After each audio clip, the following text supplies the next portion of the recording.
దూత media power of news. కేంద్ర హోంమంత్రి అమిత్ షా కుమారుడు ఐసీసీ చైర్మన్ జైషాతో నారా లోకేష్కు ప్రత్యేకమైన బాండింగ్ ఉంది. విశాఖలో ఐపీఎల్ మ్యాచ్ చూసేందుకు జైషా ప్రత్యేకంగా వచ్చారు. నారా లోకేష్ ఈ మ్యాచ్ కోసం ఆయన్ను వచ్చేలా ఒప్పించినట్లుగా తెలుస్తుంది. ఐపీఎల్ మ్యాచ్లు జరిగిన చోటుకల్లా జైషా వెళ్లరు, కానీ విశాఖకు వచ్చారు.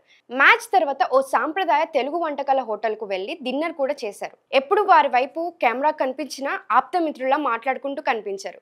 ఐసీసీ ఛాంపియన్స్ ట్రోఫీలో ఇండియా పాకిస్తాన్ మ్యాచ్కు ఐసీసీ చైర్మన్ జైషా నారా లోకేష్ను ఆహ్వానించారు.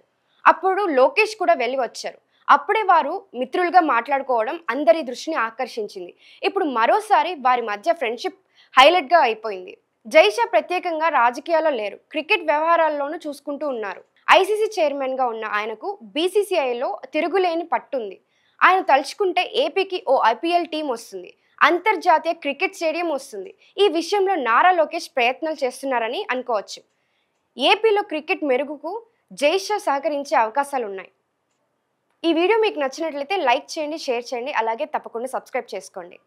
For more updates please subscribe దూత మీడియా.